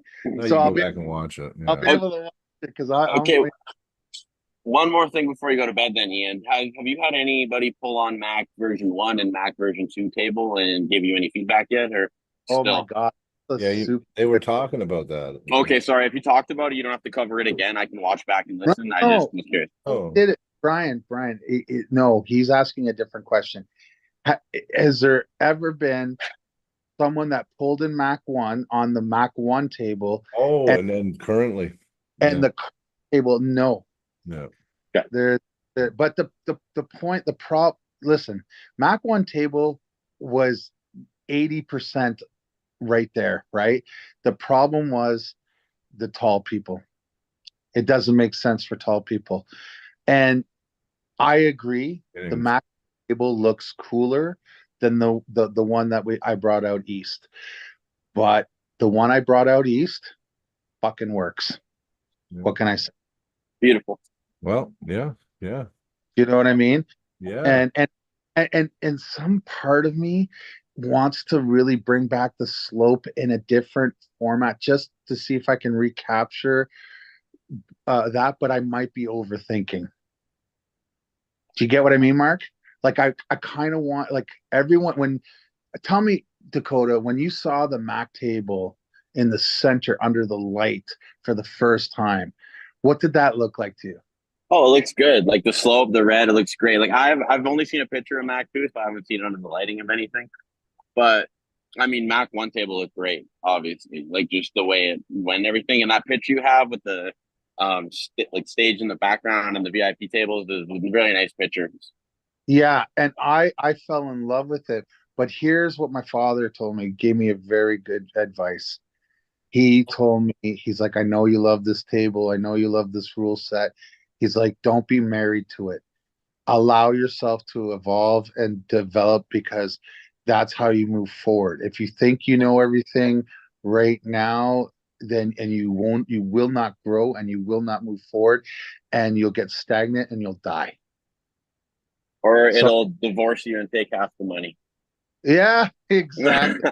Exactly. So this is why I'm listening to everybody's suggestion. Now, obviously, when you have to sort of have your own vision and you gear it to where you see it, and you can't take everyone's advice. Well, what you can do is hear everyone and pick and choose the stuff that's relevant to you, that you think will actually make your product better. Like, I think if Mac only does super matches as a form of their main event, well, then I'm really just copying all the other promotions out there, and that's not what I'm about. I want to be innovative. So, like, I didn't understand initially Jody's tag team thing. I quickly picked it up, and I thought that was wonderful. I thought that was really cool. I when he was like, "Oh, we're doing this race to 10 tag team," I was like, "Oh, my brain doesn't understand this, but it won't matter. I'll just ref the matches, and when it's over, it's over." But I don't even know if I ref the matches. I think I was just watching. I can't even remember. But the point, it was a great way to sum up the event, and it was different. Do you get what I mean? Yeah, the neat thing about the tag team match was is it almost pitted clubs against clubs, right? So you got the Pain Plant and PEI. They've got Jody and Logan, two of the best pullers in Atlantic Canada. In Cape Breton Golden Arms, you got Patrick McKinnon and myself, and a lot of matches, tournaments back and forth and whatnot. And yeah, it's just kind of a nice way to settle who had the stronger club. Who has the strongest right arm overall? Is there any, like, if I came to a regular event down there, who would be my best challenge super match? There's a few. Yeah, there's like, I mean, left. So sorry, pause that thought for a second. Left-handed, there's no question. It's Patrick McKinnon. Patrick McKinnon, hands down, nobody's questioning. Patrick McKinnon is the king of the left in Atlantic Canada, no trouble. Righty, the water's a little bit more muddy. I have the Battle of the Atlantic belt, right-handed right now. I've had it for a very long time, on and off for the majority since 2007. But Sean Ross and I are always close. Jody's right there. Logan just kicked my butt at an event. So, I mean, we even had another young gentleman from Halifax that was, he's in the military, Brent Lounsberg. He was coming on strong, right-handed, and had a back injury, and is kind of like making his way back to the table now. So I mean, it would be good. Not a clear number one. Not a clear, yeah, good, yeah, Jody, exactly. There's not a clear right-handed king of East Coast, I don't think. I mean, you'd have your favorites, but I mean, there might be 5 people. Any given tournament, you'd have 5 guys that could walk away with first place. It goes back and forth, then you're saying, yeah. Okay. So, all right. Because I want to get into an arm wrestling match here eventually, but it sounds like to me they're right-handed. There's really not an opponent for me out there. There's not a clear champion that's dominating here right-handed. No. Okay. Well, you know what? Left-handed, I could get a match, and there's a bunch of yous that could whack me. So maybe that makes more sense. I'm not going to challenge Patrick. Okay. I'm not doing that. Got Jody right there. Look at him waving at you. Mhm. All right, I'll pull Jody then. Nice. Because I'm getting long in the tooth here. All I do is ref, put on events, and teach now. I'm not actually. I haven't arm wrestled a match since Tiny's event in Toronto, which was like March. So next August, when we have a Mac event at Jody's again, you and Jody will be one of the matches, Lefty. Is that right? Okay. Go. I'll do it. Fired? I'll do it. We got our first match. There we go. Jody versus Ian. Can I get back to that? Can I get back to the tag team idea? Yeah. I know it was really lopsided, but I think if we had two teams that were really close, like without the level above like Patrick was, I think it would make it a lot more interesting. Yeah. Like, I think a right-handed match would be, you'd find more people in the close proximity. You Right. get two Like people even, against two more people even. closer. I gotta make a mile, guys. I'm just letting everybody know quick. It was nice chatting with everybody. All right. Let's brother. take care. So- And we'll keep in touch, guys. So Sean Ross, Mark McPhail versus Jody and Logan, right-handed. That would be interesting. Yeah, I know that the two PEI guys beat the two Scotian guys, but still, I think it. You know what I'm saying? It depends on when you got them. Well, And it who could. knows? Maybe Ross does a lot better against, because Ross has a high hook, so maybe he does a bit better against Logan than maybe Mark does, right? Because He Mark, lost. He lost to Logan 6-0 last year. who did? Don Ross and Logan last year. It was 6-0 for Logan. Are you? Yeah, but did Sean Ross have the move that he No. had? No. You know, that move, that high hook, which I want to take credit for, because when I went and trained with him, I told him, I said, you're built like me. You're just a smaller guy. You know what I mean? We have the same sort of, like, I'm a super heavyweight version. What the hell? I thought we were friends. No, but I didn't know that. No. When I practiced with him, that was when my dad was sick months ago. This last time I went down, I didn't even go see him. I was just doing the vacation thing. I'm talking about before, but I just showed him. I said the difference between a top roll and a high hook is that when you high hook, depending, because there's two high hooks. There's straight side pressure high hook, and then there's back pressure a high hook, right? But when you do a back pressure high hook, you don't roll. And the reason you don't roll is you've gained everything, you've won everything, just comes side pressure, right? But when you roll, you actually give an escape route. Like if I start to turn, Well, that's then a top roll. What's that? That's a top roll. When you Yeah, roll, that's it turns into a that's top right. roll. Yeah, a top roll. But if you high hook and a guy slips, guess what? He's likely going to get a slip in the losing position if we're doing WAF. You want a good high hook, you're going to be cupping through his hand, right? Not rolling. That's right. Yeah. But my high hook, the one that Sean did to Jody in round 2, is exactly my move. It's not back pressure. It's hit the rotation on the top roller and side. Boom. Yeah, you're breaking this and then bringing it over. Right. And then I don't think Jody was prepared for that, because that's not how Sean normally pulls them. No. Sean was expecting a supinated hook, which he was more than prepared to deal with.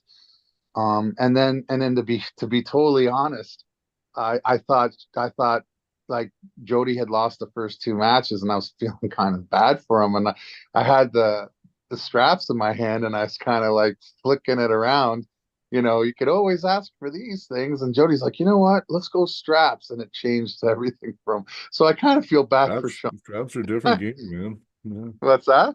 Different game, the straps. It is. And Mac, you at any point you can call it out, right? So, yeah, I know. So what if I call for the straps, the other guy can't say no? So I mean, remember that big argument that we were talking before? Yeah. At the beginning, right?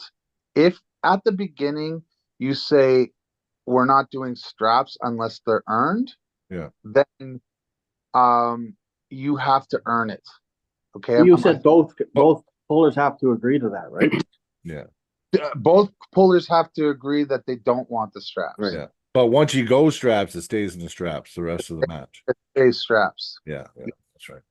And I hope I'm not I'm not making a mistake there. Oh, you know what? I'm gonna have to go review my rules, guys. So I'm sorry, but I think that's the case. Is that what I told you before, Jody? That's what you told us. That it's start if you want no straps, you both have to agree. Okay. That's what you told me, but I think you were a little bit flexible at this event because. Oh yeah. Well, that's it too, right? Remember this was a joint collaboration, just like when I come out to you, Brian. If there's something that you really don't like about Mac because it's or you want to add to make it a more of a conjoint effort, I'm willing to do that. You know what I'm saying? Oh yeah, because it's not a Mac numbered event. So it's a Mac collaboration with Macfinity. I love that name, by the way. Macfinity. You know, so obviously we have to be fair to each other, you know, just like Joe. I actually made a joke and said, you know, thanks, Jody. I hijacked your event. You know what I mean? But it was a good event. So but it was a good event. And guess what? Jody's jersey, even though they were Mac jerseys, what do you like about the jerseys, Jody? Oh, the color. Well, look at that it in the background. Yeah. That's it. Black and orange. So, I knew as soon as I got there that Jody picked out the colors. That's He's like, you can put. There's no black or orange here. No, none. He said you know that. What? I like the blue and white though. The blue and white turned out well. Yeah. Blue. There's blue in both Nova Scotia and New Brunswick, right? It's a different blue. We went more to Nova Scotia blue, but if you look at doesn't your blue have the Brunswick blue on the stripes? You mean on the flag? No, like if you look at you see Jody, see how it's white on the arms and the neck? Yeah. What color jersey? I did. Sorry. You know what, Ian? I didn't notice that slight difference between the Nova Scotia and New Brunswick jerseys. I just thought they're the same. But your jersey, it's got two different blue. I'm just saying. I thought there was both blues on the jersey. I could be mistaken, but anyway, the point is there was blue. I chose blue because there's blue in both provinces. There is, yeah. And obviously PEI was being represented by Pain Plant, and it was a thing. So, and to be honest with you, when I got the mock-up, I was like, that's actually the coolest jersey we've made yet. Yeah. Oh, it was cool. Like, I think it's better than the US jersey. I think it was better than the white Canadian jerseys, unfortunately. I don't, they're okay, they look cool, but they're not as cool as that one. As the yeah. Do you have your jersey there? Holy fuck, your house is a shrine, Mark. Sorry, what's that? Your house is a shrine, and ode to you, eh? I saw those. That's not my house. It's my gym. Oh, yeah. So funny. But any of you see the new jerseys that we're having made from overseas? I know we got all ours made from overseas too, and we have many styles. Yeah, I'll plug my own. Jody, you saw them, didn't you? The new jersey. What'd you think of them? Yeah, they look pretty cool. I still like this one. Yeah. The jerseys have graphics on them. You know what I mean? And it's a little bit more modern. You gotta get some sleeveless hoodies, buddy. That's the shit. I actually agree with you. I just the people. Well, you know what? Maybe I'll ask the guys overseas if they can try to do that. They can. Yeah. Because the ones that I have here in Canada, like I make pretty much no money on the stuff that I get here made in Canada. But again, just do it for a profit, guys. Like Brian, the fact that you're wearing a Mac hat right now is advertising. Just supporting you, buddy. You know what I mean? So anytime. I should be sitting so my arm infinity There you go. Talking that, but I know. I like the material. I like the material on that. It looks really This shiny. is a winter. This is a winter one. I also have a thinner summer one. We got golf polos. We got everything, buddy. We got our jerseys. We got all the club jerseys and few clubs in Alberta we don't got yet, but hey, you know what would be kind of a cool logo is we do the Macfinity thing. We should find a way that the logo goes through the Mac logo. Your logo goes somehow. Yeah. You like it ties it together. Ours is a arm wrestling strap in an infinity circle. In the infinity thing, right? Yeah, But exactly. I wonder if there's a way we could incorporate the two to make a one. I don't know. Well, I'm sure we could. I'm sure we could work something out, buddy. We'll figure it can happen. We'll figure it out. And then all right, guys. Yeah. Well, listen, it was great having you guys on, and I'm hoping that you got all your info out, Ian, because I want you to succeed, buddy. Mark, it's a pleasure to meet you. Jody, pleasure to meet you too, bro. I hope to pull you guys one day. Yeah, I got to pull Sean Ross, but I haven't got to meet you guys yet. Hopefully that happens, and we should. What's your weight, Brian? Well, it was high. My last match, I weighed in at 292. Well, I'm a super. Why don't you and Jody do a super match at the Mac event in Cape Breton? Pretty good. When's that? Next year? No, that's probably going to be before Christmas. We can talk. Will Paul's one of the Ian's Mac sponsors, so he has now a Mac table, and he's now flirting with the idea of hosting an event. He's got a venue, beautiful venue. It's actually the same venue that I hosted the 2023 Nationals at in Sydney. So it's a beautiful new venue. Mark, there's been an update to that. That's been What's the update? The William Paul situation. He's not just a sponsor anymore. He's my East Coast representative, and he's also on the board now. Oh, wicked. Yeah. So, like anything east of Quebec goes through him. Nice. That's Mac related. You know what I mean? You know what, Ian? I really like your idea with that Mark match. I was talking on Facebook there just yesterday with Will. I was asking him what they had planned, and he said he wasn't 100% sure, but he asked me who I wanted. And I said, I wasn't really thinking of anybody, but in my mind, I was thinking Mark McPhail. Nice. You're wanting revenge from last year, Jody. Yes, I do. Well, you guys got a rivalry. That happened. We do. We got a nice friendly rivalry. Yes, that's good. We both seem like good shit, so that's good. Okay. Well, we can make that happen. We got to get Brian a match for somebody out there. Who's the guy Logan? Logan's 265. Logan. He sounds like a beast. He just beat Mark, didn't he? No, I think Logan might be a bit. How about the guy that lost to Patrick, right-handed? Dion. Andre Dion. He's a big dude. Yeah. Because I think Logan right now is a fucking Swiss Army knife, and he's so skilled and fast. Mark, tell him. Yeah, no, Logan's a real deal. He's like you said, I don't know, where did he place right-handed at Nationals this year? I know he got third lefty in the supers. Yeah, I know. I'm thinking somewhere's around 9th, but that was a pretty big stacked class. Yeah, so I would have bet prior to Nationals that Logan's right was better than his left. His right is better than his left. We pull all the time, and his right is better than his left. Yeah. I would say right-hand class was a better class than the left-hand class at Nationals. Yeah, our rankings are a little screwy for the supers right now. I mean, I'm sitting somewhere in the top 10 in Alberta. So we don't really know. We do have a lot of beasts here though. Yeah, so I don't know.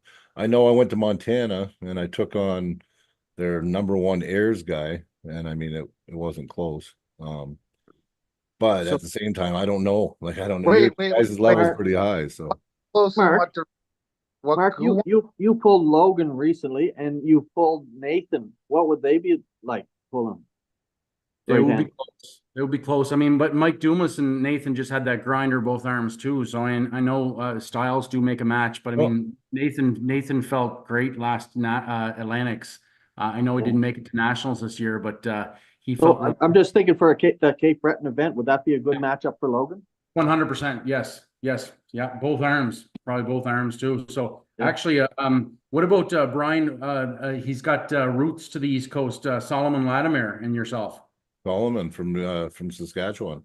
Yeah. Yeah. Well, see, so that's the thing. I want that match back, and I want Sean Ross back, because I ref for 10 fucking hours in Hinton with no sleep the night before, and I pulled Solomon first round. I caught him, did good. I thought I had him, but he's actually he's actually fast as fuck, that guy. Don't be fooled by his size. Oh no, he is. Yeah. Oh yeah. Yeah, I caught him. I got everything. And then he just got out of there. Or no, he fouled. And then we went again, and the guy was on my bicep quicker. I just couldn't react fast enough, and he got the pin on me. Then I pulled Sean Ross second round, and there was like so many guys. I just got a bad bracket. And Sean, I didn't think I had a chance, because I seen him at nationals. I follow all you guys, right? And I'm like, oh, I don't have a chance. And then I'm like, Sean Crowther, he's my kind of my corner man for all my matches. He's like, you just got a low hand, Sean. I said, okay. So I low handed him, and he went crazy sideways on me, and I caught him. I had him, but then I was like, oh wow. I'm like, I stopped him, and then he looked at me and was like, bam, and he pinned me. So, but it was a bad example. Like I think if I had that day back with good sleep, reffing, I think I would have gave both. I might have been able to give those guys, beat them, or at least give them a better go. There you go. Sean Ross be a good match. Yeah. All right. Well, we'll work on that. We also have to involve Will. He's hard. I find him very hard to get a hold of sometimes. So maybe I can get a hold of Will. I can get a hold of Will. So, okay. So, yeah, if we nail down a date, I think that'd be the most important thing right now. Nail down a date that Will wants to host this event, and then we can go building the matches around the date, so folks can get in their calendar around. Like, I mean, I'm heading to Greece here in 4 weeks for IFA Worlds.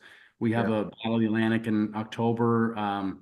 There's, I don't know what the schedule is too. Like, I mean, like the same thing is with all these different productions and events. Ian, you're probably dealing with it now. Like in the calendar, like we have so many, like as arm wrestlers, you have quite a menu to choose from where you're going to go and attend. So, but I think this MAC event, Will's going to host. Will's top-notch dude. So whatever he's going to host, I guarantee you there'll be probably great awards. It's going to be a great venue.